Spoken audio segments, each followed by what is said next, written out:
Hello all, welcome to Chemistry कक्षा। Last class में हम लोग डिस्कस किए थे कि ट्रांजिशन मेटल किसको बोलते हैं या डी ब्लॉक एलिमेंट्स को हम लोग ट्रांजिशन मेटल क्यों बोलते हैं, स्यूडो ट्रांजिशन मेटल किसको बोलते हैं, क्यों बोलते हैं। और उसमें एक इम्पॉर्टेंट चीज तुमको बताए थे कि डी ब्लॉक एलिमेंट के पास D10 कॉन्फ़िगरेशन को अगर छोड़ दिया जाए तो D1 से D9 कॉन्फ़िगरेशन में अनपेयर्ड इलेक्ट्रॉन होता है और उसके वजह से कुछ खास properties D block element show करता है जो और कहीं नहीं होता। और तुमको ये बताए थे कि चैप्टर में बहुत कुछ आपको करने के लिए नहीं है। आपको जो है डी ब्लॉक में जो जनरल फीचर्स था वो बात किए थे और उसके बाद कुछ जनरल प्रॉपर्टीज पढ़ना है, जो कैरेक्टरिस्टिक प्रॉपर्टीज है ट्रांजिशन मेटल का, वो आपको पढ़ना है। तो अब हम वहीं से स्टार्ट कर रहे हैं कि जनरल केमिकल प्रॉपर्टीज और कह सकते हो कैरेक्टरिस्टिक्स प्रॉपर्टीज, वो सारा कुछ हम अभी डिस्कस करेंगे एक एक करके। तो लेकिन पहले ये देखो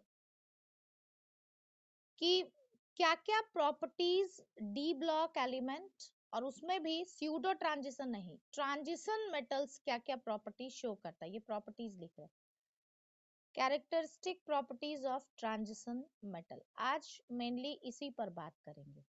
लेकिन आपको वैसे तो प्रॉपर्टीज बहुत सारा हो सकता है, आपको क्या क्या जानना है पहले आप वो जान लीजिए और उसको कोशिश करो कि क्या क्या पॉइंट्स तुम पढ़ोगे, क्योंकि हम तुमको पहले ही कह रहे हैं, पिछले क्लास से ही ये बार बार कह रहे हैं कि कंपाउंड जो था डी ब्लॉक का KMnO4 और K2Cr2O7 वो तुम्हारे सिलेबस से हट गया। तो कंपैरेटिवली जो तुम प्रीवियस ईयर से कंपेयर करोगे तो आपका काम काफी CBSE आसान कर चुका है। इसीलिए अभी आप ये करेंगे कि पहले जो जो प्रॉपर्टीज आपको पढ़ना है हम उसका एक लिस्ट बना दे रहे हैं, ताकि तुम्हारे दिमाग में क्लियर हो कि हमको करना क्या क्या है। और जैसे जैसे हम आगे बढ़ते जाए तुमको ये चीज भी क्लियर हो जाए कि और कितना बचा, हम कहाँ हैं और कितना बचा, ताकि पेशेंस के साथ बीच बीच में थोड़ा गैप लेते हुए तुम अगला पिछला सब रिवाइज करते जाओगे। ठीक है, सबसे पहले तुमको हम बताए थे कि याद करो कि तुमको 3D सीरीज पे मेन फोकस करना है, यानी फर्स्ट ट्रांजिशन सीरीज पर मेन फोकस करना है। हालांकि ट्रांजिशन सीरीज आपको बताए थे कि 4 है, 3D, 4D, 5D। इस तीनों को तो फिर भी हम लोग डिस्कस करते हैं, लेकिन जो अगला ट्रांजिशन सीरीज है, लास्ट ट्रांजिशन सीरीज या कहो फोर्थ ट्रांजिशन सीरीज, 6D। क्योंकि 6D जो है वो आपका स्टार्ट होता था किस एलिमेंट से, याद करो हम लोग इसको स्टार्ट करते थे एक्टीनियम से, एटॉमिक नंबर 89। और क्योंकि 83 के बाद सारा एलिमेंट रेडियो एक्टिव है, और ये 6D सीरीज जो कंप्लीट हुआ वो रिसेंटली हुआ। पहले ये सीरीज पुराने बुक्स में देखोगे तो ये सीरीज तुमको दिखाएगा कि ये सीरीज कंप्लीट नहीं है, इनकम्प्लीट है। ये रिसेंटली कंप्लीट हुआ, हम बताए भी तुमको कि 2011 में जाकर के 118 तक कंप्लीट हो गया, सेवेंथ पीरियड। तो इसके प्रॉपर्टीज के बारे में हम लोग ज्यादा बात नहीं करते। एक तो रिसेंटली पता चला और दूसरा वैसे भी नहीं बात करेंगे क्योंकि all are radioactive. Radioactive का प्रॉपर्टी कुछ बहुत ज्यादा हम लोग पता नहीं करते, क्योंकि वो शॉर्ट लाइफ स्पेसीज होता है। मेनली यहाँ आपको ध्यान देना है, और इसमें भी आपको बोले थे कि 3D सीरीज के रेफरेंस में ही आपको प्रॉपर्टी जो है वो एक्सपेक्ट किया जाता है। 4D और 5D का किसी मेंबर से अगर क्वेश्चन होगा भी तो एक आध कुछ जो बहुत इम्पोर्टेंट सा या एक्सेप्शनल सा चीज है वही होगा। जैसे एक एक्सेप्शन आपको बताए थे, याद करिए कि पैलेडियम में एस में इलेक्ट्रॉन नहीं होता था, 5s जो है हम लोग वहां पर 0 कर देते थे, 4D 10 कर देते थे, जबकि ऐसे 46 का कॉन्फ़िगरेशन लिखोगे तो 5s2 एंड 4D 8 आएगा। निकल के नीचे है पैलेडियम, लेकिन हम लोग उसको लिखते हैं 5s0 एंड 4D 10। तो ये एक एक्सेप्शन बोले थे, तो वो याद रखना है। ठीक वैसे ही बीच बीच में कुछ कुछ आएगा तो वो हम बोलते रहेंगे, लेकिन मेन आपका जो फोकस है अभी, जो सारा एग्जाम्पल जब हम लेंगे तो मेनली हम 3D सीरीज पर ही फोकस करेंगे, यानी फर्स्ट ट्रांजिशन सीरीज पर ही फोकस करेंगे। तो मेंबर हम एक बार बोलते हैं सारा, फिर से एक बार लर्न करो। लेकिन उसके पहले ये देखो कि तुमको किस किस प्रॉपर्टी के रेफरेंस में जो है वो बात करना है, क्या क्या प्रॉपर्टी आपसे एक्सपेक्ट किया जा रहा है कि आपको पता होना चाहिए। सबसे पहला चीज तुमको पता होना चाहिए atomic size and ionic size या मेटालिक साइज जो भी कहो। दूसरा, मेटल आयन का जो भी साइज होगा तो वो आयनिक साइज में यहाँ पे लिख रहे हैं, वो भी आपको पता होना चाहिए और इसका ट्रेंड भी पता होना चाहिए। तो बात करते हैं इसके ट्रेंड के लिए। सेकेंड जो चीज आपको पता होना चाहिए वो मेटालिक बिहेवियर, उसके बाद मेल्टिंग पॉइंट और इंथैल्पी ऑफ एटोमाइजेशन। ये थोड़ा सा हाई है, melting point and enthalpy of atomization high होता है, तो इसके रेफरेंस में बात करना है। उसके बाद हम तुमको बताए थे, याद करो, कि अनपेयर्ड इलेक्ट्रॉन के वजह से कलर फॉर्मेशन होता है। तो वो क्यों होता है मेन डिटेल में जाएंगे। यानी कलर कंपाउंड बनाता है डी ब्लॉक एलिमेंट या कहो ट्रांजिशन मेटल, स्यूडो ट्रांजिशन नहीं। तो कलर फॉर्मेशन क्यों होता है आपको ये जानना है। उसके बाद मेटालिक बिहेवियर जानना है, because transition metals are paramagnetic. तो वो मेटालिक बिहेवियर क्यों वहां आ रहा है उसको आपको जानना है। क्वालिटी हुआ कि वो पैरामैग्नेटिक है, क्वांटिटी की मैग्नेटिक मूवमेंट कितना होगा, वो कैलकुलेशन भी आपको पढ़ना है with the help off spin only formula. तो इसको बात करेंगे। उसके बाद ट्रांजिशन मेटल कुछ स्पेसिफिक टाइप का कंपाउंड बनाता है, तो वो कंपाउंड फॉर्मेशन आपको जानना है। जैसे कि एक हुआ एलॉय फॉर्मेशन, दूसरा हुआ इंटरस्टिशियल कंपाउंड बनाता है। हम सब पे बात करेंगे और ये सब चीज बहुत एक तरह से कहो कि ये सब वो फील्ड होगा जहां पर तुमको बहुत कुछ करना नहीं है, आपको केवल इसको रीजनिंग के अकॉर्डिंग समझ लेना है। जहां जहां आपका काम है, जहां आपसे एप्लीकेशन हो सकता है, हम उस पर भी आते हैं। Interstitial compound formation. उसके बाद नेक्स्ट प्रॉपर्टी जो है आपका वो ये कि ट्रांजिशन मेटल का कैटालिटिक बिहेवियर है, यानी वो कैटालिस्ट के जैसा काम करता है। तुम याद करो, जो भी कुछ अभी पढ़े हो, अगर एलिमेंटल कैटालिस्ट कहीं पढ़े हो, कंपाउंड मान लो कोई कहेगा हम टीचर डाइल्यूट H2SO4 पढ़े हैं, हाइड्रोलिसिस में कॉन्क H2SO4 पढ़े हैं डिहाइड्रेशन के लिए, हम कहेंगे वो तो कंपाउंड पढ़े हो ना। एलिमेंट याद करो तो जो कैटालिस्ट के जैसा कभी लिखे हो कहीं पर, तो तुमको निकल याद आएगा, पैलेडियम याद आएगा, सिल्वर याद आएगा, गोल्ड याद आएगा, या वैनेडियम पेंटाऑक्साइड याद आएगा। ये सब एक्चुअली डी ब्लॉक का ही एलिमेंट है। ठीक है, तो transition metal catalytic behaviour show करता है, क्यों शो करता है ये भी बात करेंगे। उसके बाद नेक्स्ट जो आपको जानना है वो ये जानना है कि जब हम लोग बात कर रहे हैं ट्रांजिशन मेटल के लिए, तो ट्रांजिशन मेटल का ऑक्सीडेशन स्टेट जो होता है, ये एक बड़ा इंपॉर्टेंट सा चीज है। ऑक्सीडेशन स्टेट उसका जैसे हम लोग बोलते हैं ना कि अगर ग्रुप 1 है, लीना का रिबन किसने फाड़ा, तो कंबाइंड स्टेट में रिडॉक्स रिएक्शन में पढ़े हो कि उसका ऑक्सीडेशन स्टेट हमेशा +1 होता है। अभी केवल सुनो, हम इस सबको एक बार डिटेल में बोलेंगे, चैप्टर ही यही है तो बोलना ही है, लेकिन एक बार केवल सुनो। लेकिन जब हम ट्रांजिशन मेटल के लिए बात करेंगे, डी ब्लॉक मेटल के लिए बात करेंगे, तो हम कहेंगे वो वेरिएबल ऑक्सीडेशन स्टेट शो करता है, उसमें भी ट्रांजिशन मेटल। हम बार बार कह रहे हैं, लास्ट लेक्चर में ही तुमको ये चीज बताए थे कि जब हम जिंक कैडमियम मरकरी के लिए बात करेंगे, यानी स्यूडो ट्रांजिशन मेटल के लिए बात करेंगे, तो ठीक इससे उल्टा बोलने लग जाएंगे। यहाँ अगर हम कह रहे हैं कि मेल्टिंग पॉइंट और इंथैल्पी ऑफ एटोमाइजेशन हाई, तो वहां कहेंगे लो। यहाँ कह रहे हैं कलर फॉर्मेशन, तो वहां कहेंगे व्हाइट सॉल्ट।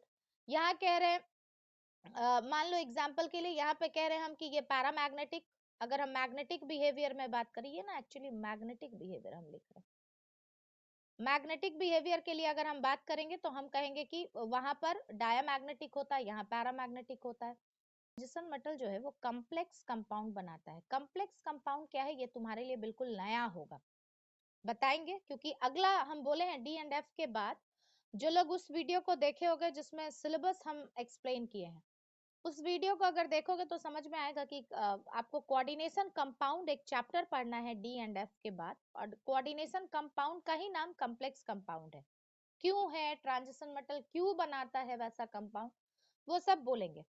और एक चीज वेरिएबल ऑक्सीडेशन स्टेट के साथ जो है वो है इरेगुलर ट्रेंड इन आयनाइजेशन एंथैल्पी। एक रेगुलर ट्रेंड ये फॉलो नहीं करता, जाहिर है, क्योंकि ये प्रॉपर्टीज काफी सारा है, काउंट करोगे तो हालांकि ये 10 से ज्यादा होना चाहिए, लेकिन हम ये सबको एक साथ मिला दिए हैं, तो अभी ये काउंट करोगे तो टोटल 10 प्रॉपर्टीज जो है हम इन लिस्ट किए हैं।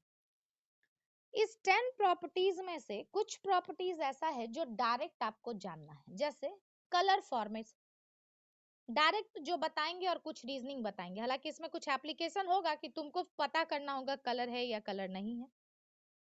एलॉय फॉर्मेशन, उसके बाद interstitial compound formation, catalytic behaviour, complex compound formation, ये सब जो प्रॉपर्टी है आपका, ये सब डायरेक्ट प्रॉपर्टी है। डायरेक्ट प्रॉपर्टी जैसे high enthalpy of atomisation, direct property कहने का मतलब है ये आपको रीजनिंग के लिए केवल प्रिपेयर करना है, इसमें आपको कुछ अप्लाई करना होगा ऐसा नहीं है।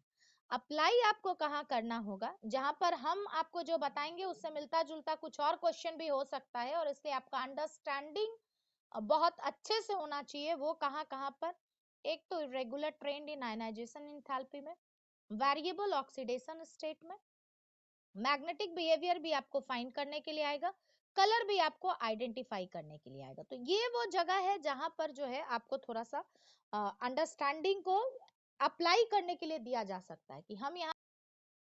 तो आपके सिलेबस में जो रेफरेंस मानना है वो फर्स्ट ट्रांजिशन सीरीज को यानी 3D सीरीज को रेफरेंस मान करके उसी का जनरल केमिकल ट्रेंड्स आपको पढ़ना है, जिसको हम कह रहे हैं ट्रांजिशन मेटल का कैरेक्टरिस्टिक्स, वही फर्स्ट ट्रांजिशन सीरीज यानी 3D के रेफरेंस में ही आपको बात करना है। तो सबसे पहला चीज कि 3D का सारा मेंबर आपको अच्छे से याद होना चाहिए। हम बताए हैं 3D स्टार्ट होता है स्कैंडियम से, स्कैंडियम एटॉमिक नंबर 21, उसके बाद titanium 22, vanadium, chromium, manganese, iron, cobalt, निकल, कॉपर और लास्ट में जिंक। ये आपको पहले तो याद होना चाहिए। जिसको लगता है याद है इट्स वेरी गुड, अदरवाइज हम बताए हैं पहले भी कि आपको याद करने के लिए क्या तरीका है। साइंस टीचर वेरी क्रूएल, मांगे फी क्वाइन निकल कॉपर और जिंक के। इसको एक दो बार बोलो, साइंस टीचर वेरी क्रूएल, मांगे फी क्वाइन निकल कॉपर और जिंक के। फिर से बोल रहे हैं, साइंस टीचर वेरी क्रूएल, मांगे फी में क्वाइन निकल कॉपर और जिंक के। ठीक है, ये 21, ये 22, 23, 24, 25, 26, देखो ये याद होना इसलिए भी जरूरी है। एक तो अभी ट्रेन जो आपको करना है उसके लिए आपको ये ट्रेन पता होना चाहिए, दूसरा इसलिए भी पता होगा, बार बार कह रहे हैं कि इसके बाद जो आपका चैप्टर है कोऑर्डिनेशन कंपाउंड, कोऑर्डिनेशन कंपाउंड आपको समझ में ही नहीं आएगा कुछ जगह पर जब तक कि आपको ये सारे एलिमेंट का एटॉमिक नंबर नहीं पता। तो एटॉमिक नंबर पता होना चाहिए, और क्योंकि कॉन्फ़िगरेशन लिखना तुमको सिखाएं कल ही कि आपको कहाँ कहाँ पर स्टेबिलिटी को ध्यान रखना है, जहाँ D4 और D9 है वहां सिमेट्री के वजह से आप D5 और D10 ज्यादा स्टेबल होता है, तो आप उसको D5 एंड D10 बना देंगे। मोर सिमेट्रिकल है half filled full field orbital, इसीलिए ज्यादा स्टेबल है, तो उसको आप ध्यान में रखेंगे। तो सबसे पहले तो आपको इसको कॉन्फ़िगरेशन लिखना चाहिए, और हम कहेंगे देखो ये तय है कि सारे लोग ऐसे नहीं हो जिनको कि 11 में कॉन्फ़िगरेशन लिखना नहीं आए, मैक्सिमम लोग ऐसे ही हो गए, हम ये मान के चलते हैं पॉजिटिव, लेकिन इतने साल का एक्सपीरियंस भी है तो पॉजिटिव ही हमेशा चलेगा, काम करेगा ऐसा नहीं है। तो जहां तक एक्सपीरियंस है हम ये समझ रहे हैं कि मोर देन 50% लोग ऐसे हो गए जो कॉन्फ़िगरेशन गलत लिखोगे, तो इसलिए हम ये कहेंगे कि एक बार पहले कॉन्फ़िगरेशन ट्राई करो। मान लो किसी को आता है, इट्स वेरी गुड, यहाँ से स्टार्ट करो और वहां तक कॉन्फ़िगरेशन लिखो, इससे तुम्हारा खुद का भी कॉन्फिडेंस बढ़ेगा। हम अगर किसी को लग रहा है कि नहीं, तो जो जो प्रॉपर्टी इस लेक्चर में बात करेंगे पहले वो देख लो कि क्या क्या प्रॉपर्टी अभी हमको कंसर्न है। एक जो प्रॉपर्टी कंसर्न है वो है high melting point in comparison to s block and p block metal. High melting point या डेंसिटी कहो, और इंथैल्पी ऑफ एटोमाइजेशन, ये सब हाई होता है, और सबका बेसिक रीजन जो है वो एक ही होता है। तो आते हैं इस पे। उसके बाद जो नेक्स्ट प्रॉपर्टी बात करेंगे वो बात करेंगे एलॉय फॉर्मेशन। क्योंकि हम बताए थे कि कुछ प्रॉपर्टीज ऐसा है जहां पर आपको एप्लीकेशन है, और कुछ प्रॉपर्टी जो है वो डायरेक्ट है जहां पर और कुछ ऑप्शन हो ही नहीं सकता, बस जो ऑप्शन अभी बता रहे हैं, जो रीजन बता रहे हैं, और इसीलिए ये सबको आप असर्शन रीजन के लिए मतलब रीजनिंग पॉइंट ऑफ व्यू से आप देखेंगे। नेक्स्ट जो तुम्हारे पास था, एलॉय फॉर्मेशन के बाद एक और तरह का कंपाउंड बनाता है transition metal, that is interstitial compound. तो एक इंटरस्टिशियल कंपाउंड फॉर्मेशन बात करेंगे कि क्या हम कह रहे हैं melting point, high melting point या इंथैल्पी ऑफ एटोमाइजेशन हाई क्यों है। तो पहले तो ये समझो कि ये हाई किस रिस्पेक्ट में बात कर रहे हैं, क्योंकि तुमको बताए थे कि सारा एस ब्लॉक मेटल अगर हाइड्रोजन को छोड़ दिया जाए तो, और यहाँ डी ब्लॉक में भी कह रहे हैं कि all transition elements are metallic in nature. और मेटल के लिए जब बात करेंगे तो एक तो ट्रांजिशन मेटल को अभी हम आपस में कंपेयर नहीं कर रहे हैं, हम इसको कंपेयर कर रहे हैं विथ एस ब्लॉक मेटल या पी ब्लॉक मेटल। कंपैरेटिवली जैसे सोडियम देखे होंगे लैब में सब लोग, सोडियम थोड़ा सॉफ्ट मेटल है, एस ब्लॉक मेटल ही कंपैरेटिवली सॉफ्ट है। सोडियम को तो आप शार्प नाइफ से कट भी कर सकते हैं, व्हाइट कलर का सॉलिड देखे होंगे केरोसिन में डाल करके रखते हैं, क्योंकि वो एटमॉस्फेयर में मॉइस्चर के प्रेजेंस में फायर कैच करता है, because it is highly reactive metal, तो उसको केरोसिन में स्टोर करके रखते हैं। वहां आप उसको शार्प नाइफ से कट कर पाते हैं, लेकिन देखो क्या कभी आयरन का एक पीस है तुम्हारे पास, उसको क्या तुम शार्प नाइफ से कभी कट कर पाओगे? तो आंसर होगा कि नहीं, नहीं कट कर पाएंगे हम। इसका मतलब है कि डी ब्लॉक एक रेफरेंस हम आयरन दिए, आप किसी दूसरे मेटल को भी कंसिडर कर सकते हैं डी ब्लॉक में। तो एक मरकरी को छोड़ दो, मरकरी और आएंगे अभी जिंक कैडमियम मरकरी जो है उसका सॉफ्ट होने के पीछे का कारण क्या है वो बताएंगे, वो शुरू में ही तुमको बताए थे, फर्स्ट लेक्चर में ही ये बताए थे कि देखो जिंक कैडमियम मरकरी और अनअनबाइयम, अनअनबाइयम जिसका कि ऐसे अगर नाम देखोगे रिप्रेजेंटेशन सिंबल याद करो, अनअनबाइयम बताए थे UUB 112 जिसका कि सिंबल होता है CN और उसको कहते हैं कॉपरनीशियम। तो इसके लिए जब हम लोग बात करेंगे जिंक कैडमियम मरकरी और उसके बाद कॉपरनीशियम, अगर इसके लिए बात करेंगे तो ये सॉफ्ट होगा। ये सारा प्रॉपर्टीज ही यहाँ पर अलग बात करेंगे, और क्यों बात करते हैं ये पिछले लेक्चर में बात किए थे, तो जिसको लगता है कि हम भूल गए वो जाओ पिछला वाला वीडियो अपना एक बार देख लो। Comparatively D block metal comparatively क्या हुआ, हार्ड हुआ। क्यों हुआ उसके रीजन पे हम आते हैं। ठीक वैसे ही कह रहे हैं हम लोग कि मेल्टिंग पॉइंट भी हाई होगा और इंथैल्पी ऑफ एटोमाइजेशन भी हाई होगा। मेल्टिंग पॉइंट में ज्यादा किसी को प्रॉब्लम नहीं होना चाहिए, क्योंकि ये पिछले दिन भी बोले हैं कि मेल्टिंग पॉइंट वो टेम्परेचर होता है जिस टेम्परेचर पर सॉलिड चेंज होता है लिक्विड में। तो हम पहले यहाँ पर एक बार इसको फिर से लिख रहे हैं, हम कह रहे हैं ट्रांजिशन मेटल का मेल्टिंग पॉइंट हाई होता है, इंथैल्पी ऑफ एटोमाइजेशन हाई होता है comparison to s block and p block metal, और वो हार्डर भी होता है। तो ये सब के पीछे का जो मेन रीजन है वो एक ही है, वो रीजन क्या है वो बता रहे हैं। लेकिन उसके पहले तुम याद करो मेल्टिंग पॉइंट वो टेम्परेचर था जिस पर सॉलिड जो है वो चेंज होता था लिक्विड पर। तो सॉलिड मतलब पार्टिकल्स क्लोजली पैक्ड होगा, और लिक्विड कहने का मतलब है आप उसी एटम को दूर लेकर के जा रहे हैं तब वो लिक्विड फेज में आएगा। तो बॉन्ड जो आप तोड़ रहे हैं उस बॉन्ड को तोड़ने के लिए you have to supply some amount of energy जो हम लोग हीट के फॉर्म में देते हैं, और उसी हीट के करस्पॉन्डिंग जो टेम्परेचर है उसी का नाम क्या होता है, मेल्टिंग पॉइंट। ये हुआ मेल्टिंग पॉइंट से रिलेटेड बात। अब कहोगे इंथैल्पी ऑफ एटोमाइजेशन क्या होता है। जब हमको ये समझ में आएगा कि what is enthalpy of atomisation, तभी ना हम समझेंगे कि हाई है कि लो है और क्यों है।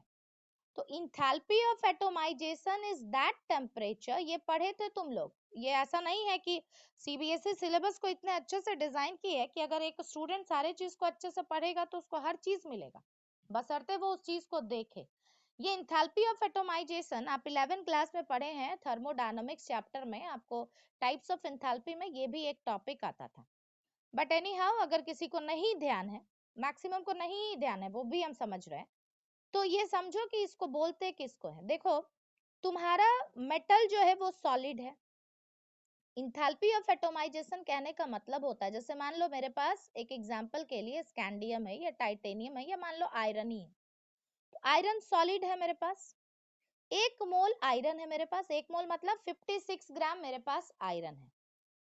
हम उसको, क्योंकि उसके बीच में बॉन्डिंग होगा, तुम जान रहे हो कि मेटल और मेटल एटम के बीच में मेटालिक बॉन्डिंग होता है, कैसे आते हैं अभी उस पे कि यहाँ मेटालिक बॉन्ड में ही कुछ खास है, और वो खास क्या है बता रहे हैं। पहले इस टर्म का मतलब समझ लो। तो जो तुम्हारा सॉलिड मेटल है, आयरन या जिस भी मेटल के लिए आप बात कर रहे हैं, उसके 1 मोल को अगर आप गैसियस एटम में चेंज करते हैं तो उसी का नाम होता था, जो हीट आपको देना पड़ेगा, आप सॉलिड से गैस में जा रहे हैं, ठीक है, मतलब एक तरह से कहो इसमें सब्लिमेशन एनर्जी भी इंक्लूडेड हो गया, तो मतलब दोनों मेल्टिंग भी एंड बॉइलिंग भी, तो वो जो एनर्जी आप दे रहे हैं, दैट अमाउंट ऑफ एनर्जी और enthalpy is called enthalpy of atomisation. तो अगेन बात वही है कि सॉलिड जब हम बात कर रहे हैं तो particles are very closely packed, जब गैसियस एटम बात कर रहे हैं तो particles are very distantly placed, बहुत दूर दूर है, तभी हम उसको गैसियस फेज कहेंगे। गैसियस मतलब यहाँ वेपर फेज कहेंगे। ये भी पढ़े स्टेट्स ऑफ मैटर में कि गैस और वेपर में there is lots of difference, है ना। गैस को आप जो है रूम प्रेशर पर कंडेंस करके लिक्विड नहीं बना सकते, जिसको आप टेम्परेचर नहीं, रूम प्रेशर पर कंडेंस करके आप लिक्विड बनाते हैं, जैसे वाटर, वाटर वेपर को आप लिक्विड बनाते हैं, लिक्विड वाटर, वो वाटर का गैस नहीं है, वो वेपर है। तो वैसे ही यहाँ गैसेस फेज मतलब एक्चुअली वेपर हम बात कर रहे हैं। तो यहाँ से आप जो बॉन्ड जब तक तोड़ेंगे नहीं, तब तक तो वो गैसियस फेज में यानी वेपर फेज में जाएगा नहीं, और बॉन्ड तोड़ने के लिए again you have to supply amount of energy. और ये हम बहुत बार बोल चुके हैं कि देखो, अगर बॉन्डिंग, जरा ध्यान से समझना, अगर बॉन्डिंग ऐसा है, इसमें तुमको ज्यादा एनर्जी देना है, कि बॉन्डिंग ऐसा है तब तुमको ज्यादा एनर्जी देना है, in which case you have to supply more amount of energy, in this case जहां बॉन्डिंग बहुत स्ट्रांग है, या इन दिस केस जहां बॉन्डिंग थोड़ा वीक है। अगर हमको सेपरेट करके यहाँ पहुंचाना था, हाँ of course in strong case यहाँ पर आपको, हमको वहीं पहुंचाना है, इसी जगह पर पहुंचाना है, लेकिन यहाँ से पहले आप इसको ओवरकम करेंगे, so you have to apply more amount of energy, क्योंकि आपको ज्यादा एफर्ट लगाना है इसको सेपरेट करने के लिए। तो वही चीज कह रहा है कि जहां बॉन्डिंग ज्यादा स्ट्रांग होगा, उसका मेल्टिंग पॉइंट भी ज्यादा होगा, उसका इंथैल्पी ऑफ एटोमाइजेशन भी ज्यादा होगा, और वो ज्यादा हार्ड भी होगा।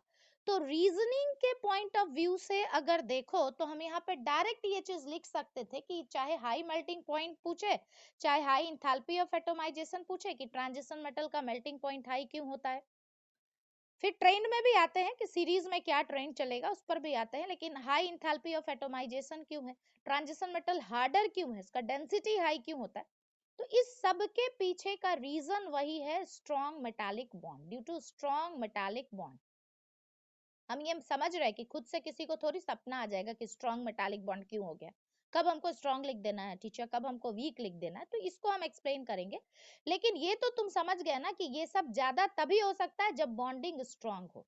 तो हम कह रहे हैं एस ब्लॉक और पी ब्लॉक के मेटल के कंपैरिजन में यहाँ जो मेटालिक बॉन्ड बनेगा वो स्ट्रॉन्गर होगा, due to strong metallic bond. और मेटालिक बॉन्ड स्ट्रॉन्ग क्यों होता है, तो उस चीज को अब तुमको एक्सप्लेन करते हैं, फिर इस सेंटेंस को हम कंप्लीट करेंगे।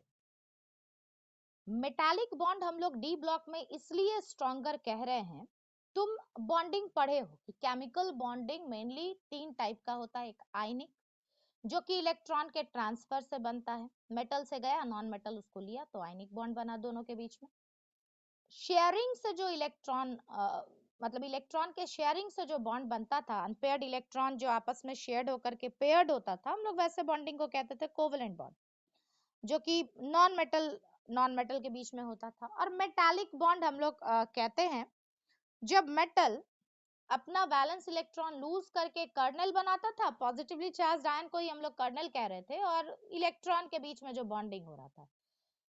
तो क्यों कह रहे हैं कि डी ब्लॉक में मेटालिक बॉन्ड थोड़ा स्ट्रांग हो जाएगा, अगर कंपैरिजन करें हम लोग एस ब्लॉक या पी ब्लॉक मेटल से, तो जरा सा इसको समझो। देखो, मान लो फोर्थ पीरियड से डी ब्लॉक स्टार्ट होता है, ये सबको मालूम है, ये सब क्वेश्चन होता है जी। D block starts from fourth period, क्योंकि आप पहले 4s लिखते हैं, आउटर मोस्ट शेल ही पीरियड का नंबर बताता है। आप पहले 4s2 लिखते हैं, देन यू राइट 3d6, है ना। और 3d के पहले तो हो ही नहीं सकता, 2d होता ही नहीं। तो हम फोर्थ पीरियड का ही एक एलिमेंट ले रहे हैं, मान लो कैल्शियम ले रहे हैं, ठीक है, जो कि एस ब्लॉक मेटल है, क्योंकि एटॉमिक नंबर इसका आप लिखते हैं 20। तो 20 मतलब हो गया ये आर्गन 4s2। केवल चीजों को आराम से बोलेंगे, हड़बड़ा के नहीं बोलेंगे, बार बार कहते हैं, थोड़ा लंबा होगा वीडियो, लेकिन बात तो ज्यादा अच्छे से समझ में आएगा ना। तो ये हो गया आर्गन, ये हो गया तुम्हारा 4s2। हम लोग क्या कहते हैं, कोई भी एटम बॉन्डिंग करता क्यों है, ऑक्टेट थ्योरी याद करो, अपना ऑक्टेट पूरा करने के लिए। आर्गन मतलब ये 288। तो कैल्शियम जैसे ही अपना वैलेंस शेल का इलेक्ट्रॉन लूज करेगा, यानी कैल्शियम बन जाएगा Ca2+, वो इलेक्ट्रॉन लूज किया। अब ये नोबल गैस कॉन्फ़िगरेशन अचीव कर गया, मतलब अब ये आर्गन है। आर्गन कहने का मतलब ऑक्टेट इसका पूरा हो गया, इसको और फर्दर बॉन्डिंग का कोई जरूरत नहीं। दूसरा भी ऐसे ही कैल्शियम, अब तुम्हारे पास अगर मेटल है तो वहां पर बहुत सारा कैल्शियम एटम है, एक ही सिंगल एटम थोड़ी बैठा हुआ है। वो भी अपना इलेक्ट्रॉन लूज किया, और फिर जो है, अब इस तरफ इलेक्ट्रॉन दिखा, इस तरफ दिखा, उससे कोई फर्क नहीं पड़ता, क्योंकि इलेक्ट्रॉन मोबाइल होता है, आते हैं उस पर भी। ये भी नोबल कॉन्फ़िगरेशन अचीव किया। और ये जो तुम्हारा मेटल आयन है, इसी को हम लोग कोर या कर्नल कहते थे। कोर इसलिए क्योंकि अब केवल कोर सेल ही बचा, वैलेंस सेल का इलेक्ट्रॉन तो ये लूज कर चुका, तो वैलेंस शेल यहाँ पर बचा नहीं। अब होगा ये कि इलेक्ट्रॉन को तुम्हारे और मेरे तरह आंख तो है नहीं कि वो देख पाए कि ये मेरा अपना कैल्शियम है, ये पड़ोसी का कैल्शियम है, तो अपने लिए थोड़ा पार्शियल हो जाए, ऐसा तो वो सोचेगा नहीं। इलेक्ट्रॉन पे नेगेटिव चार्ज है, उसको दुनिया का कोई भी पॉजिटिव चीज मिलेगा तो वो उसके तरफ जाएगा, यानी इस तरफ भी अट्रैक्ट होगा। और इलेक्ट्रॉन का मास भी बहुत कम होता है, ये याद रखना। हल्का चीज ज्यादा मूव करता है स्पीड से, फिजिक्स में भी पढ़े हो, mv कांस्टेंट, मास कम तो स्पीड ज्यादा। तो ये इलेक्ट्रॉन जो है, हम लोग इसको इसीलिए कहते हैं मोबाइल इलेक्ट्रॉन, और इस मॉडल का नाम होता है सी इलेक्ट्रॉन मॉडल। जैसे समुद्र का पानी कभी रुकता नहीं है, हमेशा मूव ही करता रहता है, वैसे इलेक्ट्रॉन भी यहाँ मूव ही करता रहेगा। And this is the reason we say कि metals are always good conductor. Low temperature पर भी मेटल अच्छा कंडक्टर है, सॉलिड स्टेट में भी अच्छा कंडक्टर है। क्यों? क्योंकि इलेक्ट्रॉन कंटिन्यूअसली मूव ही करता रहेगा, इस प्लस के तरफ गया, फिर कभी इधर गया, रैंडमली वो इधर उधर घूम रहा है। ये तो हुआ इलेक्ट्रॉन और कंडक्टिविटी। लेकिन माइनस और प्लस के बीच में जो अट्रैक्शन है, तो इधर भी है, इधर भी है, इधर भी, जहां जहां कैल्शियम आयन होगा वहां होगा, इसी अट्रैक्शन को हम लोग कहते थे मेटालिक बॉन्ड। अब क्योंकि फिजिक्स में अब तक टर्म 2 आते आते इतना तो कम से कम सब पढ़ ही लिए हो कि अपोजिटली चार्ज्ड स्पेसिस के बीच में जो इंटरैक्शन होता है, that is called Coulombic force. तो यहाँ एक तरह से हम ये कह रहे हैं कि एस ब्लॉक में मेटालिक बॉन्ड का नेचर क्या है, वो कूलम्बिक फोर्स है, जो कि नो डाउट स्ट्रॉन्ग फोर्स है, क्योंकि चार्ज है, ट्रू चार्ज है, एब्सोल्यूट चार्ज है, ऐसा तो है नहीं कि पार्शियल चार्ज है, फ्रैक्शन में चार्ज है, नहीं, होल चार्ज है। तो ये अच्छा खासा स्ट्रॉन्ग बॉन्डिंग होगा। तो कहोगे मैडम अभी तो कह रहे थे कि एस ब्लॉक का मेटालिक बॉन्ड वीक होगा। हम बोलेंगे हम ऐसा नहीं बोले कि एस ब्लॉक का मेटालिक बॉन्ड वीक होगा, हम ये बोले कि डी ब्लॉक में मेटालिक बॉन्ड एस ब्लॉक से भी स्ट्रॉन्ग होगा। ये एस ब्लॉक हो गया। अब आ जाओ डी ब्लॉक में, सेम पीरियड का एक एलिमेंट उठा लो जो तुमको अच्छा लगे, आयरन अच्छा लगे आयरन ले लो, कुछ भी एक उठा लो, बस जिंक नहीं उठाना, लास्ट मेंबर नहीं उठाना, क्यों, वो भी यहीं पर क्लियर करेंगे। मान लो हम आयरन उठा लिए। देखो अब फोर्थ पीरियड का ही एक दूसरा मेंबर, मान लो हम आयरन लिए, जो कि डी ब्लॉक है, ये एस ब्लॉक मेटल था, ये अभी हम बात कर रहे हैं डी ब्लॉक की, डी ब्लॉक मेटल है। कॉन्फ़िगरेशन आपको याद है, पिछले लेक्चर में आप देखे हैं, 26 होता है आयरन, तो हम लोग क्या लिखते हैं, आर्गन 4s2 3d6। ये जो डी लिखे ना, यही सबसे बड़ा झमेला है। झमेला इसलिए है क्योंकि कायदे से अगर देखा जाए तो हर एलिमेंट अपना ऑक्टेट पूरा करने के लिए जो उसको सबसे अच्छा रास्ता दिखता है, वो क्या दिखता है, कि वो अपना वैलेंस शेल का इलेक्ट्रॉन लूज करेगा। ट्रांजिशन मेटल के साथ हम लोग क्यों बोलते हैं, याद करो, बोले थे कि ट्रांजिशन मेटल को हम लोग ट्रांजिशन क्यों बोलते हैं, क्योंकि उसका बिहेवियर एस और पी के बीच का होता है। वो एस से कम मेटालिक लेकिन पी से ज्यादा मेटालिक होता है, मेटालिक बिहेवियर या आयनिक नेचर या सारा बिहेवियर उसका दोनों के बीच में होता है। और फिर अभी हम लिखे कि वो कुछ कैरेक्टरिस्टिक्स दिखाता, तो कैरेक्टरिस्टिक के पीछे का कारण यही है कि वहां जो अगर आयनिक फॉर्म में वो गया तो उसका जो इलेक्ट्रॉन होता है वो ये वाला केस होता है, और अगर ऐसे एटॉमिक फॉर्म में भी देखते हो तो जो अनपेयर्ड इलेक्ट्रॉन है वो उसके वैलेंस शेल का नहीं है, वो उसके पेनल्टीमेट शेल का है। जबकि एस और पी में जब आप लिखते हैं तो आउटर जनरल कॉन्फ़िगरेशन में सिर्फ आपका वैलेंस शेल ही इन्वॉल्व है, इसमें केवल वैलेंस शेल ही इन्वॉल्व है।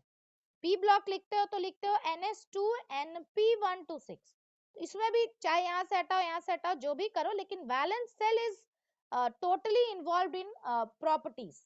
लेकिन ट्रांजिशन मेटल के साथ क्या होता है कि जैसे ही तुम ऐसे, तो ठीक है ये भी वैलेंस सेल है लेकिन इसका कुछ ज्यादा इफेक्ट नहीं है, इन्फ्लुएंस जो है वो इसका है, क्योंकि जैसे ही ये अपना वैलेंस सेल का इलेक्ट्रॉन लूज करेगा, जो कि आदतन हर मेटल करता है ऑक्टेट पूरा करने के लिए, पहले तो आउटर मोस्ट सेल से ही इलेक्ट्रॉन हटेगा, तो ये अपना 4s2 जैसे ही लूज किया, अब इसको नोबेल कॉन्फ़िगरेशन नहीं आया, ये 3d6 पर ही रह गया, ये एक्स्ट्रा है, आर्गन तक ये नहीं पहुंचा, 18 नहीं पहुंचा।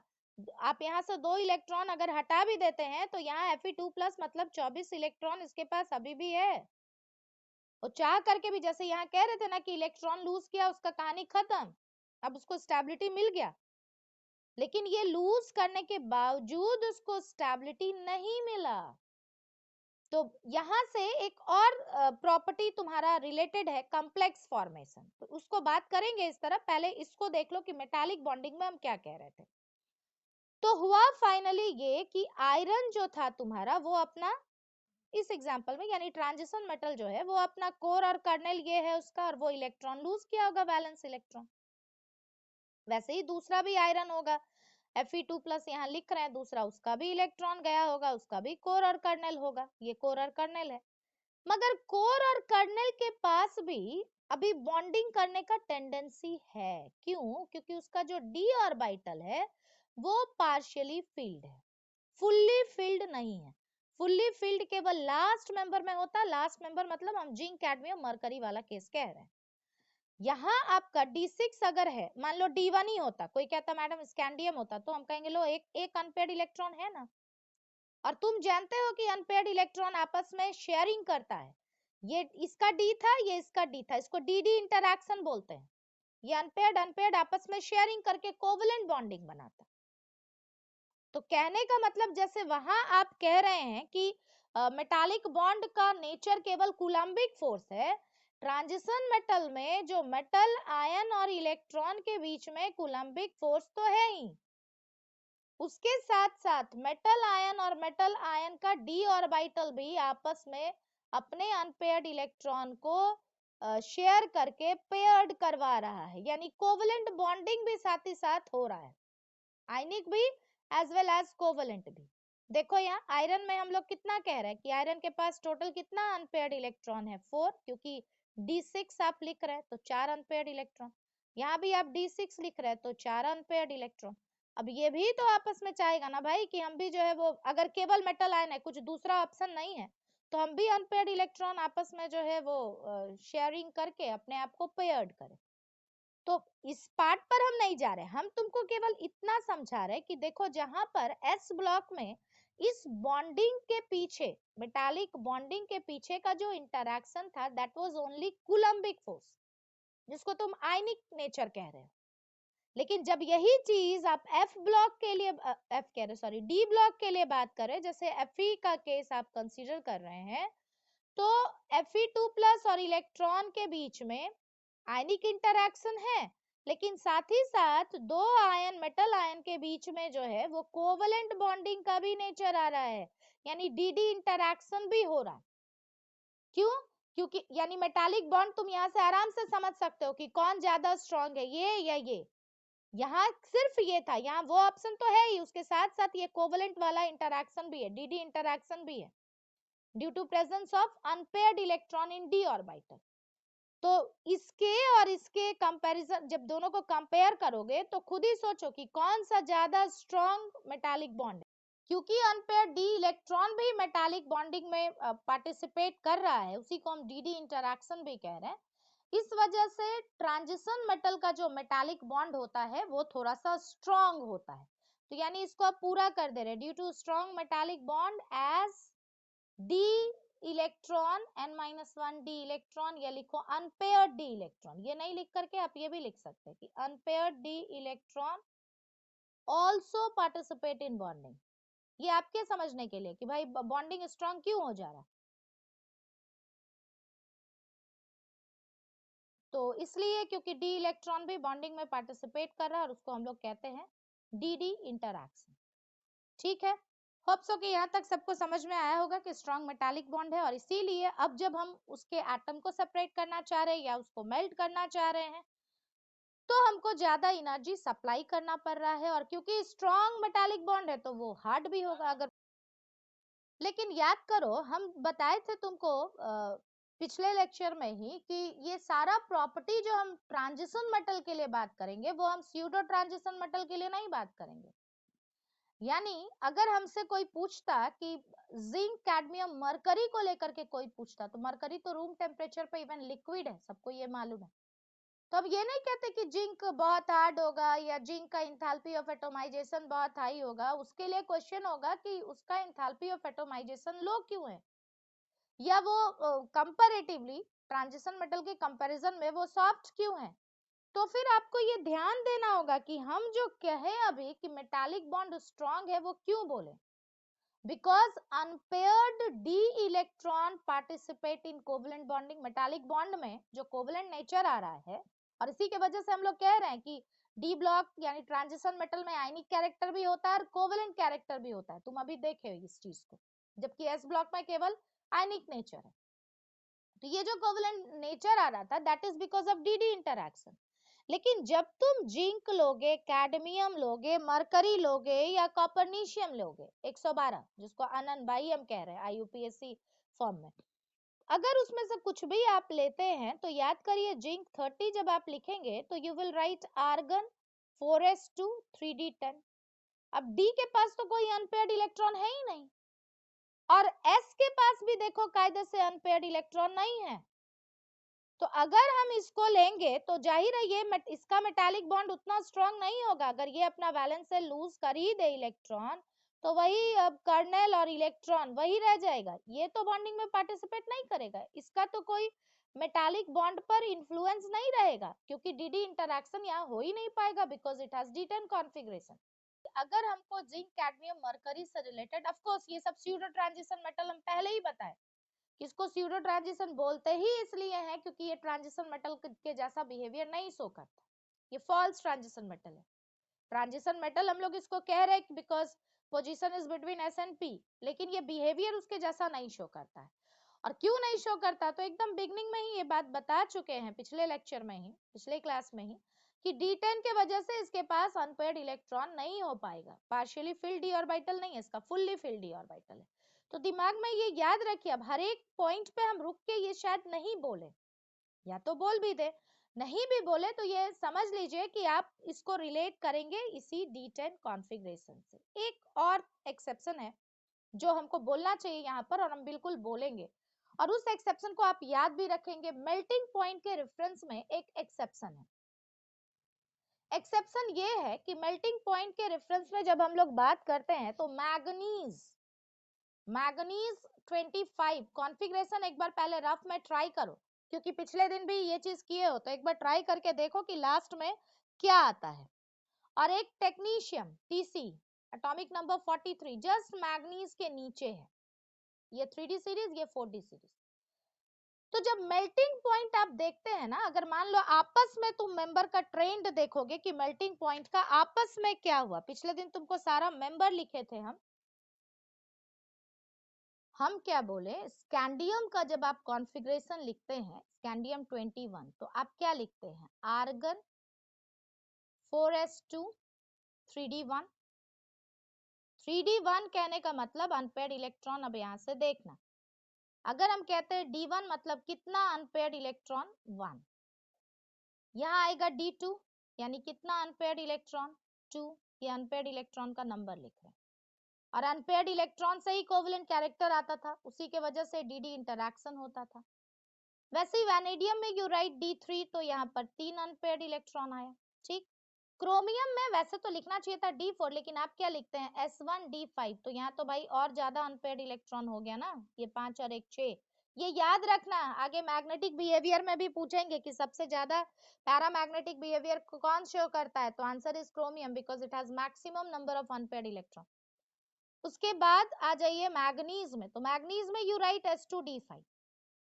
देन यहाँ पर आप आते हैं D6, तो जैसे ही आप लिखते हैं D6 and D7, now number of electron unpaired electron decreases, क्योंकि जब आप D5 लिखेंगे तो D5 मतलब टोटल 5 अनपेयर्ड इलेक्ट्रॉन हो गया, 6 मतलब अब पेयरिंग शुरू हो जाएगा तो 4 अनपेयर्ड इलेक्ट्रॉन, 7 मतलब हो गया अब तुम्हारा 3 अनपेयर्ड इलेक्ट्रॉन। वैसे ही इधर में 2 अनपेयर्ड इलेक्ट्रॉन, इधर में S वाला अनपेयर्ड है, ऐसे तो कोई अनपेयर्ड नहीं है, लेकिन हाँ S वाला है, इसमें तो S भी फील्ड है और D भी D10 है, यानी इसमें तो 0 अनपेयर्ड इलेक्ट्रॉन। तो अगर हम तुमसे ये पूछते कि सबसे लोएस्ट इंथैल्पी ऑफ एटोमाइजेशन किसका होता है, तो पहले तो आंसर यहां से तुमको दिख रहा है, it has no unpaired electron in d orbital, तो इसका जिंक का जो इंथैल्पी ऑफ एटोमाइजेशन होगा वो सबसे कम होगा। Zinc has lowest enthalpy of atomisation, ये आपको जो पहले ही बताएं कि एक्सेप्शन में ये चीज आपको ध्यान रखना होगा। क्यों? Because no dd interaction is possible here, यहाँ पर dd इंटरैक्शन या कहो d इलेक्ट्रॉन जो है बॉन्डिंग में पार्टिसिपेट नहीं करता, no d electron participate in metallic bonding. और वो क्यों नहीं करता? क्योंकि उसका D10 कॉन्फ़िगरेशन है, यानी ऑलरेडी वो स्टेबल। ठीक।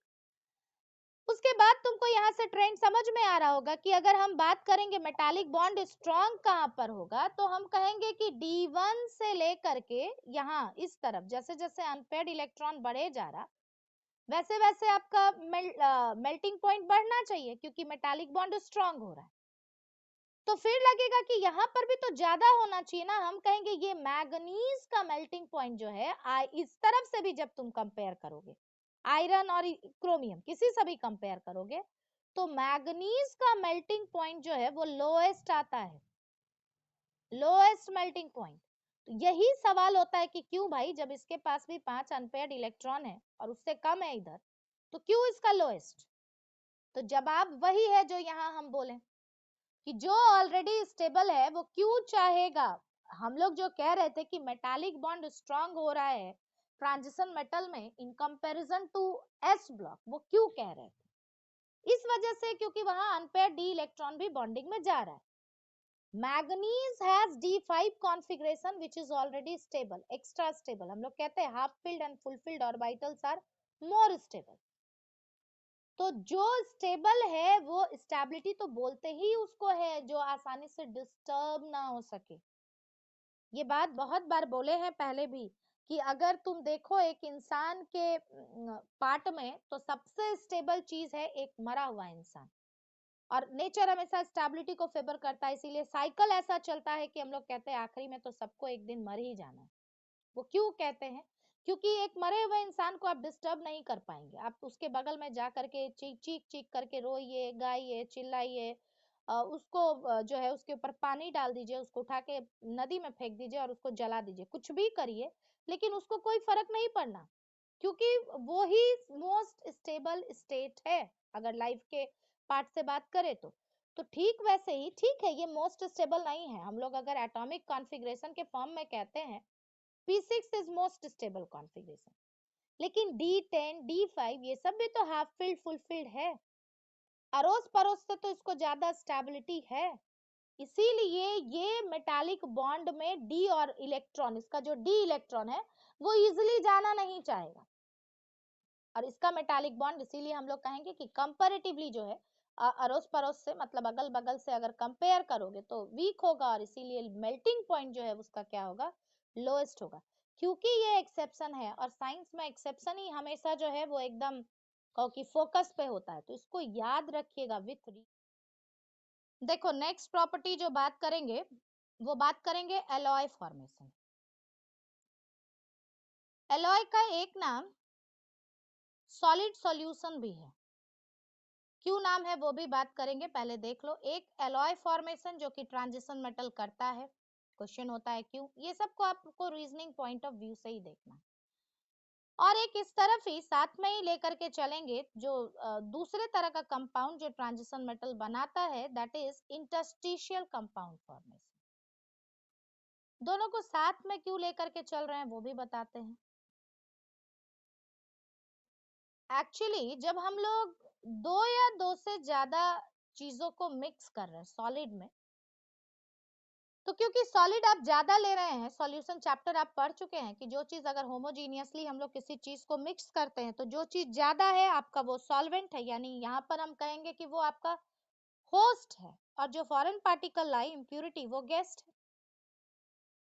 तो चीजों को थोड़ा सा ऐसे समझो कि ये दोनों चीज तुम अभी जानते नहीं। मान लो हम तुमसे एक ऐसे ही कंडीशन पूछ रहे हैं, तुम देख करके समझ करके तुमको जो सही लगे उसके हिसाब से तुम आंसर देना और खुद सोचना। मान लो मेरे पास ये कोई सॉलिड था, सॉलिड मतलब पार्टिकल्स आर क्लोजली पैक्ड। दो सॉलिड को मिक्स करने के लिए आप सॉलिड स्टेट में मिक्स नहीं कर सकते, आपको उसको पहले मेल्ट करना होता है। जैसे मान लो ये ए था, एक एग्जांपल के लिए हम इसमें बी को मिलाना चाहते थे और तुम इसमें एक्स को मिलाना चाहते थे। एक्स का साइज था बड़ा छोटा और बी का साइज था अच्छा खासा बड़ा। बड़ा मतलब इतना ही अप्रोक्सीमेटली, या इससे 15% के रेंज में हम लोग कहते हैं। मतलब अगर ये 100 पिकोमीटर है तो मान लो ये 85 पिकोमीटर है, 90 पिकोमीटर है, 105 पिकोमीटर है, मतलब विद इन 15% का डिफरेंस है दोनों के साइज में। दोनों सॉलिड, ये क्योंकि गेस्ट है तो ऑफकोर्स ये तुम्हारे पास कम है इम्प्यूरिटी के जैसा, और ये तुम्हारे पास ज्यादा है। आप इस दोनों सॉलिड को मिलाना चाहते हो तो मिलाने के लिए एक ही प्रोसेस होता है। अगर आप सॉलिड मिलाना चाह रहे कि आप दोनों सॉलिड, मान लो मेरे पास गोल्ड है, हम उसमें चाह रहे हैं कुछ मिलाना, या मेरे पास कॉपर है, हम उसमें चाह रहे हैं जिंक मिलाना, या जिंक है हम चाहते हैं कॉपर मिलाना, तो तरीका यही है कि आप दोनों मेटल को मेल्ट करिए, मेल्ट करने के बाद मिक्स करिए and then you crystallize it. Crystallize मतलब अब उसको कूल करके सॉलिड फॉर्म में लाओ।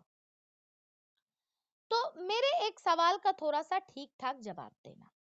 मान लो एक एग्जांपल के लिए सपोज करो ये एक डेस्क है। डेस्क का एग्जांपल इसलिए लेते हैं कि सब लोग तो डेस्क पे बैठे हुए हैं ना, तो सबको थोड़ा सा इमेजिन करने में सुविधा होता है। ये क्लास 12 का अच्छा मोटा तगड़ा स्वस्थ आदमी, मोटा नहीं कहना चाहिए, कहना चाहिए स्वस्थ आदमी, दो स्वस्थ बच्चा जो है वो इस डेस्क को ऑक्यूपाई करता है। ठीक है, अब मेरे बात को ध्यान से समझना। डेस्क का कैपेसिटी इतना ही है भाई कि दो स्वस्थ आदमी अगर बैठ जाए तो फिर बीच में बहुत कुछ जगह नहीं होगा। ठीक, अब मान लो दो केस है। केस ये है कि हम बाहर से किसी 12th के ही एक अच्छे स्वस्थ बच्चे को लेकर के आए। पॉसिबिलिटी यानी जगह या सीट ऐसा है कि भाई ये डुअल डेस्क है, इस पे दो लोग ही बैठ सकते हैं। एक बार हम इसको लाए और एक बार हम जो है किसी, मान लो एक एग्जाम्पल के लिए सपोज करो एक चूहा का बच्चा जो कूद करके नहीं जाता, मान लो एक छोटा सा चूहा उठा करके लाए। चूहा थोड़ा सा अच्छा नहीं लग रहा ना, मान लो एकदम छोटा सा एक टेडी लेकर के आए, एकदम छोटा दुबला पतला सा टेडी लेकर के आए, टेडी बियर एक उठा करके लाए। अब हम तुमको यहाँ जो है इसको कह रहे हैं कि इसको हमको इसमें इन करवाना ही करवाना है। तो अगर तुम समझदार हो तो तुमको ये बात अच्छे से समझ में आ रहा है कि ये जो आप इसी के जैसा किसी को उठा करके ले आए हैं, यहाँ पर दो के बाद तीसरे वैसे को बैठने का ऑप्शन नहीं था। थोड़ा बहुत स्पेस है क्योंकि सॉलिड में भी बीच में तो गैप होता है, जब तक हम लोग एकदम परफेक्ट सॉलिड नहीं बात करें। और याद करो इस गैप का नाम होता था इंटरस्टिशियल साइट या वॉइड या होल, सॉलिड स्टेट में ये पढ़े हो। और ये लेकिन ऐसा नहीं है कि यहाँ पर जाकर के घुस पाए, तुम देख पा रहे हो कि इसका साइज ऐसा नहीं है कि यहाँ बीच में जाकर के वो एडजस्ट हो जाएगा। तो उस केस में तुम्हारे पास क्या ऑप्शन बचता है? अगर थोड़े देर के बाद हम तुमको कहेंगे कि देखो भाई ये तो तुमको सीट पर मिलेगा ही मिलेगा, इस डुअल डेस्क पे ये तो तुमको दिखेगा ही दिखेगा, तो ये क्वाइट ऑब्वियस है कि अगर ये है इसका मतलब है आइदर ये या ये, दोनों में से किसी एक को तो हटना पड़ेगा, अदरवाइज वो आ नहीं पाता। यानी हम ये कह सकते हैं कि यहाँ जो ये पर्पल बॉय आया है यानी बी जो आया है वो इस दोनों में से किसी एक को हटा के उसके जगह पर आया है। और हटाने के प्रोसेस को हम लोग क्या बोलते हैं? सब्स्टिट्यूशन। एक हटा और दूसरे उसके जगह पे आया, तो उसका नाम है सब्स्टिट्यूशन। अगर ये किसी सॉलिड का एटम था और ये भी सॉलिड है, तो हम लोग अब इस नए सॉलिड का नाम बोल देते हैं सब्स्टिट्यूशनल सॉलिड। और सब्स्टिट्यूशनल सॉलिड को ही अच्छे नाम से हम लोग बोलते हैं alloy. Alloy is nothing, rather it is substitutional solid, इसीलिए उसको सॉलिड सॉल्यूशन भी कह रहे थे। ठीक है, हालांकि इंटरस्टिशियल कंपाउंड भी सॉलिड सॉल्यूशन ही है। एक्चुअली सॉलिड सॉल्यूशन दो टाइप का होता है, यानी जहां सॉल्वेंट सॉलिड है उसको आप सॉलिड सॉल्यूशन कहेंगे। ये सब पढ़ोगे जब सरफेस केमिस्ट्री पढ़ोगे तो नेमिंग है वहां पर। तो हम ये कह रहे हैं कि एलॉय सब्स्टिट्यूशनल सॉलिड है। अगर तुमको ये नाम याद रहेगा ना, तब अगर तुमसे क्वेश्चन पूछा जाएगा कि एलॉय जो है वो क्यों बनता है, तो तुम कभी रीजनिंग में गड़बड़ाओगे नहीं। क्यों नहीं गड़बड़ाओगे? क्योंकि तुमको ये बात समझ में आता है कि सब्स्टिट्यूशन के लिए सिमिलैरिटी बहुत मैटर करता है। सिमिलर चीज ही सिमिलर चीज को सब्स्टिट्यूट कर पाएगा। एग्जाम्पल के लिए मान लो कोई एक आदमी है, इसको बस एज एग्जाम्पल ही कंसीडर करना, कुछ और अपने दिमाग में मत चलाने लगना। लेकिन एक चीज बताओ, मान लो कोई आदमी है और सपोज करो, एक एग्जाम्पल के लिए, भगवान ना करे, उसकी वाइफ जो है वो एक्सपायर कर गई। तो वाइफ क्योंकि फीमेल थी, तो वो उसको सब्स्टिट्यूट करने के लिए किसी फीमेल को ही लाएगा। ये बात को समझो। क्यों? क्योंकि जो पहली वाइफ थी वो जो काम कर रही थी घर का सारा कुछ, दूसरी फीमेल आएगी वो सारा चीज करेगी, प्रॉपर्टी उससे मैच करेगा, है ना? तो यही चीज तुमको खाली याद रखना है कि सब्स्टिट्यूशन तभी हो सकता है अगर केमिस्ट्री टीचर हटी और उसके जगह पर कोई सब्स्टिट्यूट आई, उसको कुछ दिनों के लिए लाया गया, तो वो केमिस्ट्री वाली ही होगी। केमिस्ट्री टीचर को मैथ्स की टीचर अगर सब्स्टिट्यूट कर रही है, तो वो एक्चुअली केमिस्ट्री के लिए नहीं सब्स्टिट्यूट कर पाएगी, वो सिर्फ टाइम पास के लिए सब्स्टिट्यूट कर पाएगी। तो यहाँ पर इसी चीज को ध्यान रखना है कि सब्स्टिट्यूशन होने का मतलब है, एक तो सब्स्टिट्यूशन तभी होगा जब साइज नियरली सेम है, और दूसरा प्रॉपर्टीज सेम है। तो क्वेश्चन यही होता है कि ट्रांजिशन मेटल जो है वो आपस में एलॉय क्यों बनाता है। तो दो ही मेन रीजन हम आपको कह रहे हैं। एक तो ड्यू टू सिमिलर साइज, आपस में साइज सिमिलर है, ये तुम देखे हो पिछले लेक्चर में स्टार्ट किए थे तो बताए थे कि देखो ये सबका ऑलमोस्ट ऑल सेम साइज है, थोड़ा डिक्रीज था और उसके बाद ऑलमोस्ट ऑल सेम साइज था। तो ड्यू टू सिमिलर साइज, और वो डिक्रीज भी बहुत का नहीं था, ये जो साइज डिफरेंस है वो डिफरेंस नियरली विद इन 15% का होता है। और क्योंकि ट्रांजिशन मेटल जब हम कह रहे हैं तो हम हेडिंग क्या लिखे, कैरेक्टरिस्टिक ऑफ ट्रांजिशन मेटल, मतलब वो आयरन भी वो प्रॉपर्टी दिखा रहा है, कॉपर भी दिखा रहा है वही प्रॉपर्टी, तुम्हारा कोबाल्ट भी दिखा रहा है, निकल भी दिखा रहा है, यानी सबका प्रॉपर्टीज आपस में रिजेंबल करता है। तो इसीलिए एक को दूसरा इजिली रिप्लेस कर पाएगा। तो एक तो सिमिलर साइज और दूसरा आप क्या बोलेंगे, ड्यू टू सिमिलर प्रॉपर्टीज। और क्यों प्रॉपर्टीज सिमिलर है उसके पीछे का कारण हम बता चुके कि प्रॉपर्टीज सिमिलर इस वजह से है क्योंकि सबके पास जो है n-1d इलेक्ट्रॉन जो है वही प्रॉपर्टीज के लिए इन्वॉल्व है, ना कि s वाला इलेक्ट्रॉन का बहुत इन्फ्लुएंस नहीं है प्रॉपर्टी पे।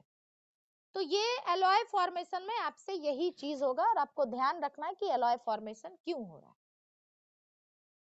जो तुम्हारा दूसरे तरह का जो कंपाउंड था आपका, वो था इंटरस्टिशियल कंपाउंड फॉर्मेशन। तो सवाल है कि इंटरस्टिशियल कंपाउंड फॉर्मेशन क्यों होता है। तो उसके पीछे का कारण यही है कि एक हाथी, अगर हाथी का एक झुंड है और चींटी को वहां बीच में घुसना है, तो चींटी को बिल्कुल भी एक हाथी को सब्स्टिट्यूट करने का जरूरत नहीं है कि हाथी हटो तभी हम तुम्हारे जगह पर आएंगे। लेकिन मानो कि एक सपोज करो कि ब्लैक हाथी है, उसके जगह पर ब्लैक एलिफेंट है, उसके जगह पर व्हाइट एलिफेंट को आना है, तो उसको किसी को हटा के ही उसके जगह पर आना पड़ेगा, अगर उतने ही स्पेस में उसको खुद को भी एकोमोडेट करना है। इंटरस्टिशियल कंपाउंड का रिलेशन कुछ वैसा ही है जैसा हाथी और चींटी का रिलेशन। जब कभी बहुत स्मॉल साइज्ड का एटम, स्मॉल साइज्ड का एटम कहने का मतलब क्या क्या, जैसे हाइड्रोजन, जैसे बोरॉन, जैसे कार्बन, नाइट्रोजन, ऑक्सीजन, अगर ये सब में से कुछ भी है, यानी हर एक ग्रुप का जो तुम्हारा एस और पी ब्लॉक था उसका जो पहला मेंबर है जिसका साइज बहुत छोटा है, जब आप उसको डी ब्लॉक के मेटालिक क्रिस्टल में ऐड करते हैं तो होता यह है कि उसको किसी चीज को हटाने का जरूरत नहीं है, बीच में ही इतना जगह है कि वो उस जगह में खुद को आसानी से फिट कर पाता है। अब किसी के दिमाग में एक चीज आता होगा कि टीचर ये सब अच्छा बात खाली डीए ब्लॉक में होता है, एस ब्लॉक में क्यों नहीं फिट हो पाता है? हम कहेंगे देखो तुम जानते हो कि एस ब्लॉक का साइज बड़ा है, हम लोग क्या बोलते हैं लेफ्ट टू राइट जाते हैं तो साइज डिक्रीजेस, तो एस ब्लॉक के एटम का साइज बड़ा होगा in comparison to d block. और अगर साइज मान लो बड़ा है, ध्यान दो, तो ये जो बीच का इंटरस्टिशियल साइट है जिसको हम लोग गैप कहते हैं, ये वॉइड जो है इसका साइज भी बड़ा होगा। अब अगर हम कहते हैं कि एटम का साइज इतना बड़ा है तो हो सकता है यहाँ पर जाने के बाद वो लूज रह जाए और यहाँ पर आने के बाद वो अच्छे से फिट हो जाए। क्यों? क्योंकि साइज छोटा है। तो कहते हैं interstitial compound formation transition metal interstitial compound इसलिए बनाता है क्योंकि स्मॉल साइज्ड एटम उसके इंटरस्टिशियल साइट में या वॉइड में आसानी से और एक तरह से कहो एग्जैक्टली फिट हो पाता है। ये तो हुआ कारण इंटरस्टिशियल कंपाउंड के फॉर्मेशन का। लेकिन क्वेश्चन पे जो फोकस होता है वो इंटरस्टिशियल कंपाउंड क्या है इस पर फोकस नहीं होता, फोकस होता है इंटरस्टिशियल कंपाउंड का प्रॉपर्टी क्या होता है। तो इस डायग्राम को अगर ध्यान दोगे तो तुमको अभी सारा प्रॉपर्टी इंटरस्टिशियल कंपाउंड का अच्छे से समझ में आएगा। लेकिन उसके पहले हम तुमको एक बार फिर से बताएं, मेरी बात को थोड़ा अच्छे से समझना।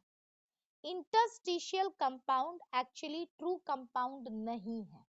कहोगे ट्रू कंपाउंड किसको कहते हैं और इंटरस्टिशियल कंपाउंड क्या है?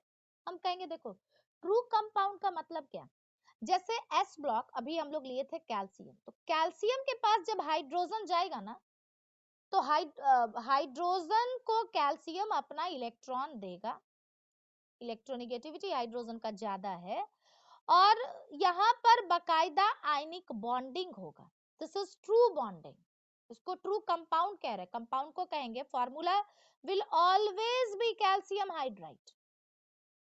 अगर सोडियम होता तो फॉर्मूला हमेशा सोडियम हाइड्राइड का NaH ही होता, कुछ और फॉर्मूला नहीं हो सकता था। कैल्शियम हाइड्राइड CaH2 ही होता, ये एक डिफरेंट प्रोपोर्शन को फॉलो करता क्योंकि ये ट्रू कंपाउंड है, ये ट्रू आयनिक कंपाउंड है। ठीक वैसे ही अगर तुम्हारा कार्बन है तो तुम जानते हो कार्बन हाइड्रोजन का कॉम्बिनेशन जो हाइड्रोकार्बन होता है तो वो एक डिफरेंट फॉर्मूला को हमेशा लॉ ऑफ डिफरेंट प्रोपोर्शन को वो फॉलो करता है। आयनिक और covalent compound they are true compound, वहां पर या तो इलेक्ट्रॉन ट्रांसफर या शेयरिंग ये सब हो रहा है। लेकिन इंटरस्टिशियल कंपाउंड कोई ट्रू कंपाउंड नहीं है।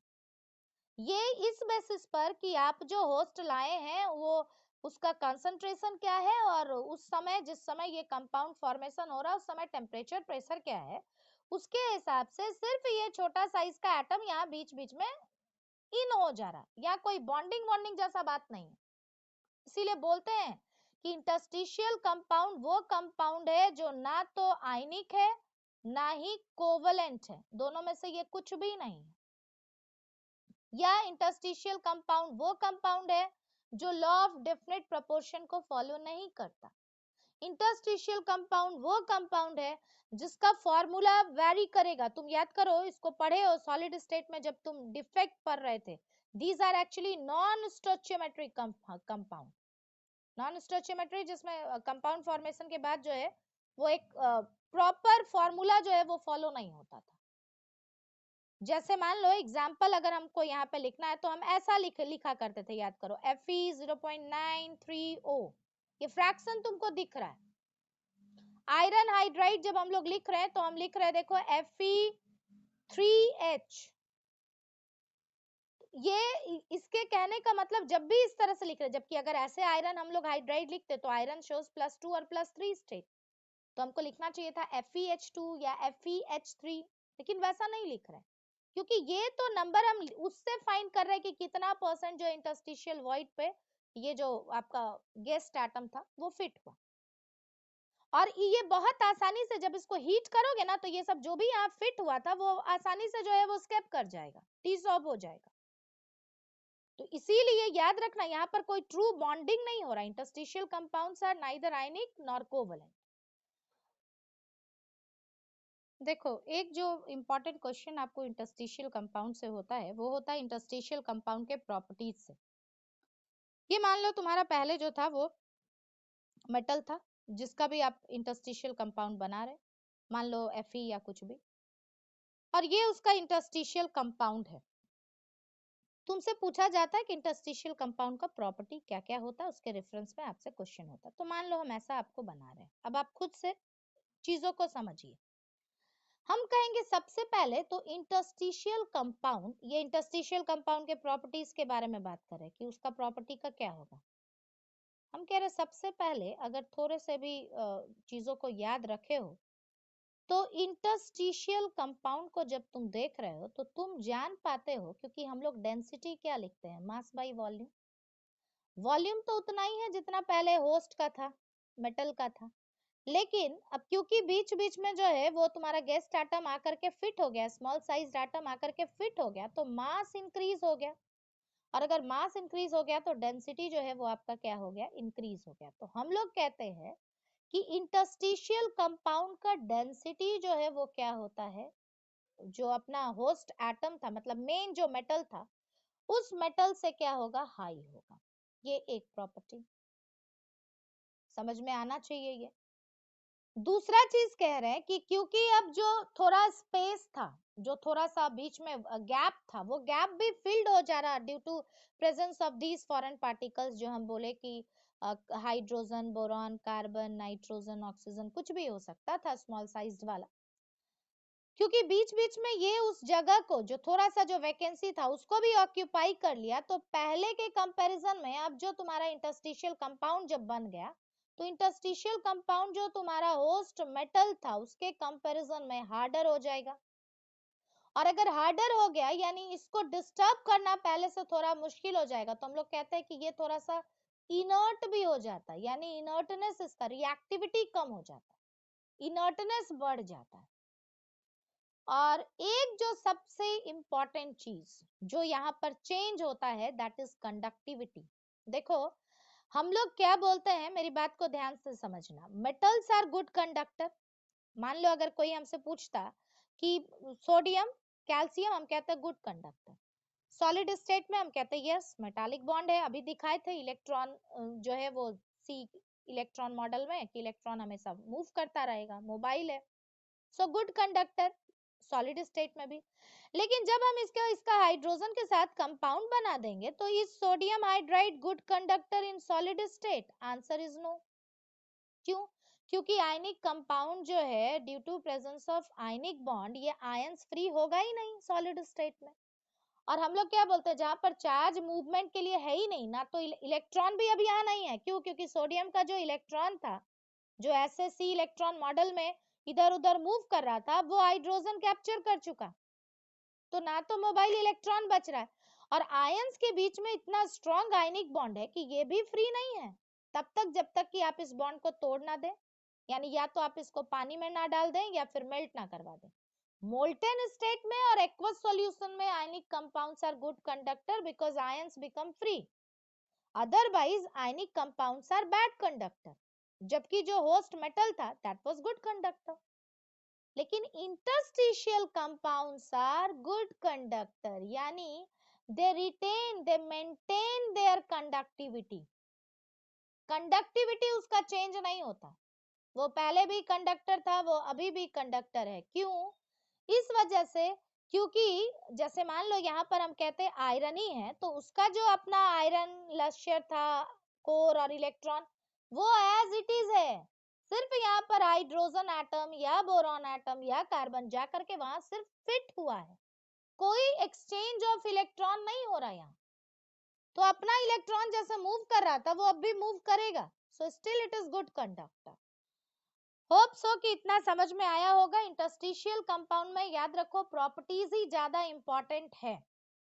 और एग्जाम्पल तुमको आ सकता है कि आइडेंटिफाई करो कि ये सब इंटरस्टिशियल कंपाउंड है, तो हम तुमको पहले ही बोले कि जब ऐसा कुछ फ्रैक्शन में दिखे ना, नॉन स्टोचियोमेट्री फॉर्म में, इसीलिए बोलते भी interstitial compounds are non stoichiometric in nature, तो समझ जाना कि भाई ये इंटरस्टिशियल कंपाउंड है। Thank you. Keep watching, keep learning. Bye bye.